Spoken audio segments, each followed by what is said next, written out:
Selamat datang dalam video presentasi pembelajaran dengan tema Praktik Konseling Sebaya. Di masa remaja, berbagai tantangan emosional, sosial, dan akademik seringkali muncul. Dalam situasi seperti ini, teman sebaya bisa menjadi sosok yang paling mudah dijangkau dan dipercaya. Konseling sebaya menjadi salah satu pendekatan efektif untuk memberikan dukungan, membantu memecahkan masalah, dan membangun kekuatan diri.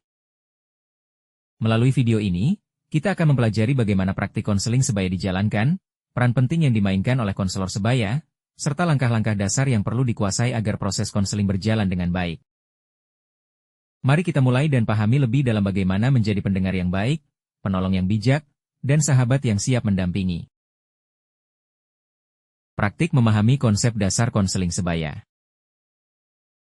Tujuan: melatih peserta untuk memahami dan menerapkan prinsip dasar konseling sebaya melalui praktik langsung. Langkah-langkah praktik. A. Pengenalan konsep, briefing. Fasilitator menjelaskan secara singkat konsep dasar konseling sebaya, meliputi pengertian konseling sebaya, peer counseling. Tujuan dan manfaatnya. Prinsip dasar, kesetaraan, empati, kerahasiaan, komunikasi aktif.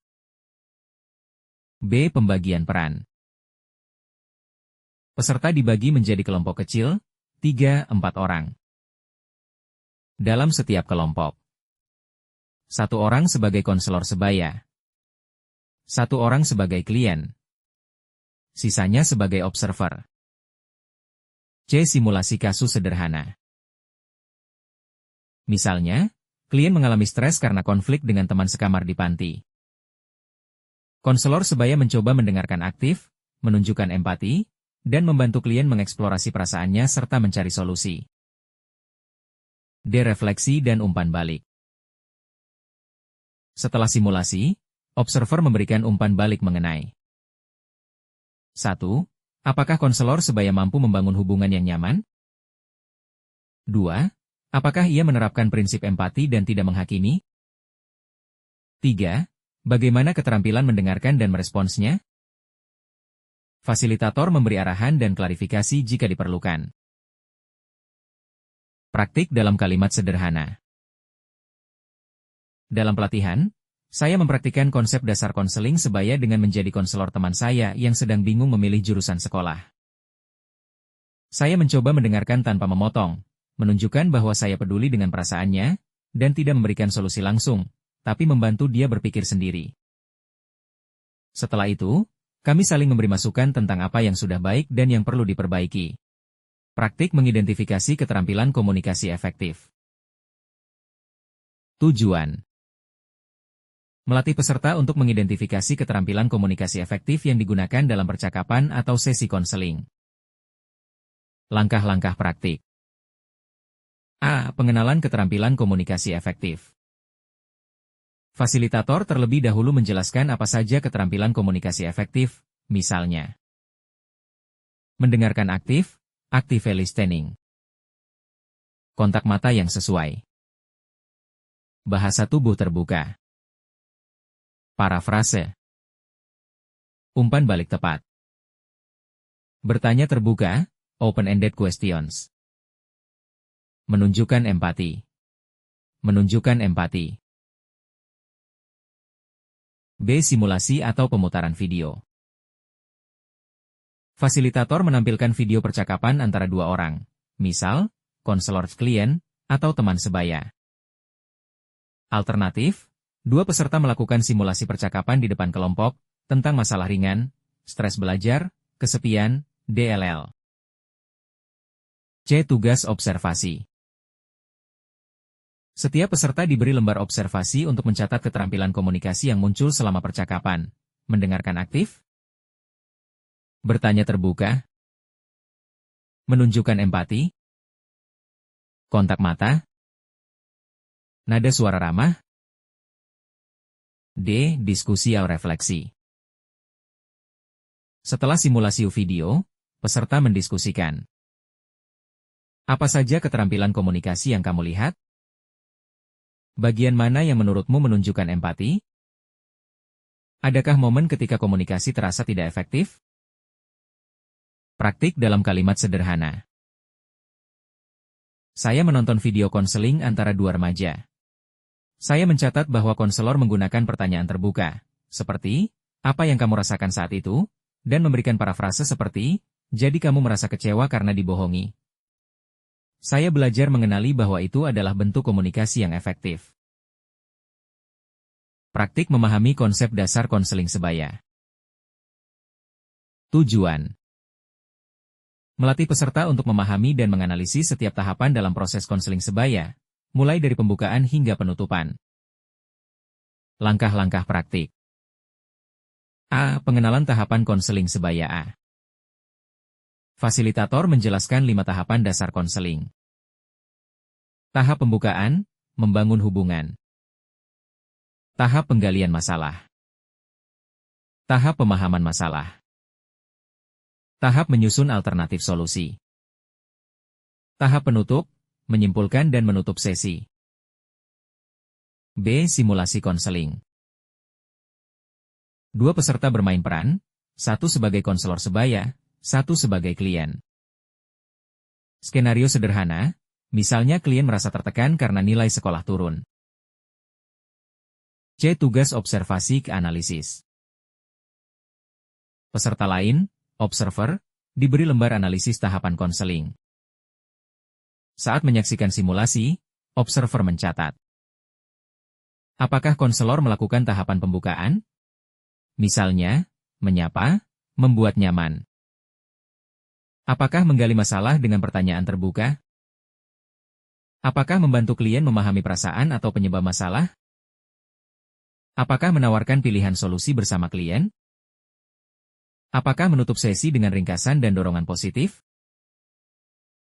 D. Diskusi bersama. Setelah simulasi selesai, observer dan fasilitator membahas tahapan apa saja yang sudah dilakukan dengan baik, mana yang terlewat atau kurang lengkap. Peserta konselor juga merefleksikan, tahapan mana yang menurutmu paling sulit? Mengapa? Praktik dalam kalimat sederhana. Saya mengamati teman saya yang menjadi konselor sebaya. Ia memulai dengan menanyakan kabar klien dan menciptakan suasana nyaman, tahap pembukaan. Ia kemudian bertanya, apa yang membuat kamu merasa seperti ini akhir-akhir ini? Tahap penggalian masalah. Tapi saya melihat ia belum memberikan pilihan solusi yang cukup, tahap penyusunan alternatif. Ini jadi bahan evaluasi untuk perbaikan. Praktik mengembangkan kemampuan pemecahan masalah. Tujuan: melatih peserta agar mampu mengidentifikasi masalah, menganalisis situasi, dan menemukan solusi alternatif secara sistematis melalui latihan nyata. Langkah-langkah praktik. A. Pemberian studi kasus nyata.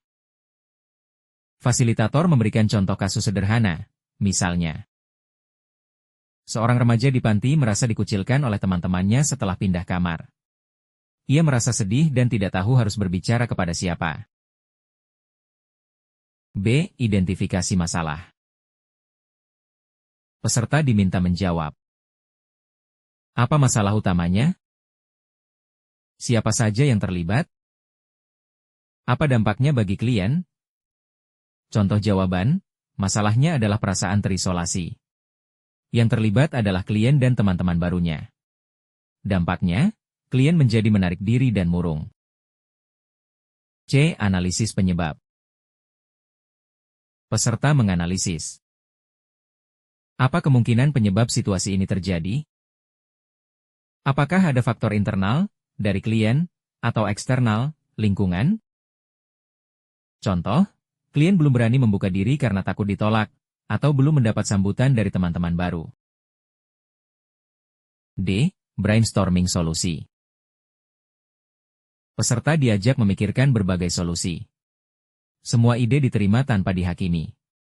Misalnya, klien bisa mencoba ngobrol ringan lebih dulu. Minta bantuan teman lama untuk memperkenalkan. Curhat ke pembina asrama. Buat kegiatan kecil untuk lebih akrab. E. Evaluasi pilih solusi terbaik. Peserta mengevaluasi.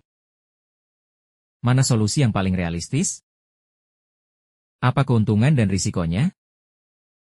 Misalnya, memulai obrolan ringan dipilih karena paling mudah dan bisa langsung dicoba. F. Roleplay penerapan solusi. Dua peserta bermain peran. Klien mencoba solusi, misalnya, mengajak ngobrol teman. Teman merespons, positif atau netral. G. Refleksi diskusi. Setelah roleplay. Apa yang terasa mudah sulit saat mencoba solusi? Apa yang bisa diperbaiki jika tidak berhasil? Praktik dalam kalimat sederhana. Kami mendapat kasus tentang remaja yang merasa dijauhi teman. Kelompok kami menganalisis penyebabnya, lalu membuat beberapa solusi. Setelah berdiskusi, kami memilih solusi, mengajak ngobrol pelan-pelan. Kami berlatih lewat roleplay dan mengevaluasi apakah cara itu berhasil. Praktik mengelola batasan dan rujukan. Tujuan. Melatih peserta untuk memahami batasan peran konselor sebaya dan tahu kapan serta bagaimana melakukan rujukan kepada pihak yang lebih kompeten. Langkah-langkah praktik. A. Pengenalan materi. Fasilitator menjelaskan. Konselor sebaya bukan psikolog atau guru BP, mereka hanya teman yang mendengarkan dan memberi dukungan dasar. Batasan peran meliputi 1. Tidak mendiagnosis masalah. 2. Tidak memaksakan solusi. 3. Tidak menangani kasus berat, trauma, kekerasan, depresi berat, DLL. Rujukan dilakukan jika masalah sudah di luar kemampuan konselor sebaya. B. Simulasi kasus. Fasilitator memberikan contoh kasus. Seorang klien bercerita bahwa dia sering berpikir untuk menyakiti diri sendiri karena merasa hidupnya tidak berarti. C. Diskusi analisis batasan. Peserta diminta menjawab. Apakah konselor sebaya bisa menangani ini sendiri? Apa yang sebaiknya dilakukan? Kepada siapa sebaiknya dirujuk? Jawaban. Ini kasus serius, indikasi depresi atau risiko bunuh diri. Konselor sebaya tidak boleh menangani sendiri, tapi harus merujuk ke guru BK, psikolog, atau pembina panti. D. Roleplay, menetapkan batasan rujukan. Dua peserta bermain peran. Klien menceritakan masalah berat. Konselor sebaya menunjukkan sikap empati, lalu secara bijak menyampaikan bahwa ia tidak bisa menangani sendiri dan akan membantu mencari bantuan yang lebih tepat. Contoh skrip, aku dengar kamu dan aku peduli banget. Tapi aku bukan orang yang bisa bantu secara mendalam. Aku akan temani kamu bicara dengan pembina atau guru yang bisa bantu lebih lanjut. Kita cari bantuan bareng, ya? Refleksi diskusi. Peserta mendiskusikan. Bagaimana rasanya menolak membantu secara langsung? Apa tantangannya saat menyarankan rujukan? Bagaimana agar klien tetap merasa didukung? Praktik dalam kalimat sederhana.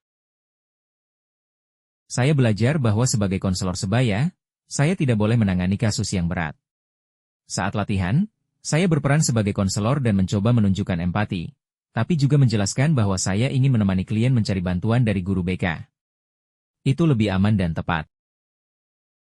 Tujuan. Melatih peserta agar mampu bersikap sensitif terhadap perasaan dan kondisi klien. Menjaga kerahasiaan informasi secara konsisten. Menghargai nilai-nilai pribadi dan keberagaman klien. Langkah-langkah praktik. A. Pengenalan nilai sensitivitas dan kerahasiaan. Fasilitator menjelaskan. Sensitivitas berarti peka terhadap perasaan, latar belakang, nilai, dan kondisi klien. Kerahasiaan berarti tidak menyebarkan cerita atau informasi pribadi klien kepada orang lain tanpa izin. B. Studi kasus singkat. Contoh. Seorang teman curhat bahwa ia mengalami tekanan di rumah dan meminta agar tidak ada yang tahu. Namun, keesokan harinya, Cerita itu terdengar oleh teman-teman lain. Diskusi. Apa yang salah? Apa akibatnya bagi kepercayaan klien? Apa seharusnya yang dilakukan? C. Simulasi skenario konseling. Peserta dibagi menjadi pasangan. Satu orang sebagai klien yang menceritakan masalah pribadi. Satu orang sebagai konselor yang 1. Mendengarkan dengan empati. 2. Tidak menghakimi. 3. Tidak memaksakan nilai pribadi. 4. Menunjukkan bahwa ia menghargai privasi klien. Contoh respons. Terima kasih sudah cerita. Aku tidak akan menceritakan ini ke siapapun. Kalau kamu butuh bantuan, aku bisa menemani kamu bicara dengan orang yang tepat, tapi keputusan tetap di tanganmu. D. Refleksi kelompok. Bagaimana rasanya menjadi klien ketika cerita pribadi dihargai? Apa yang sulit dari menjaga rahasia? Apa batasannya jika informasi menyangkut keselamatan klien? E. Latihan menulis janji etika konselor sebaya. Setiap peserta menulis dan membacakan, saya berjanji akan mendengarkan dengan empati, menghargai perasaan setiap teman, dan menjaga kerahasiaan informasi, kecuali jika keselamatannya dalam bahaya. Praktik dalam kalimat sederhana. Dalam latihan, saya berperan sebagai konselor dan mendengarkan cerita teman tentang masalah keluarga. Saya tidak menyela dan tidak bertanya terlalu dalam. Saya juga berjanji untuk menjaga rahasia. Dari situ, saya belajar pentingnya menjadi teman yang bisa dipercaya. Demikianlah pemaparan mengenai praktik konseling sebaya. Kita telah memahami bahwa peran teman sebaya sangat penting dalam mendukung kesehatan mental dan emosional, terutama di kalangan remaja. Melalui pendekatan yang empatik, penuh rahasia, dan saling menghargai, konseling sebaya mampu menciptakan ruang aman untuk berbagi dan bertumbuh bersama. Semoga informasi ini tidak hanya menambah wawasan, tetapi juga menginspirasi kita semua untuk menjadi pendengar yang lebih baik, dan agen perubahan positif di lingkungan sekitar. Terima kasih telah menyimak, sampai jumpa di kesempatan berikutnya.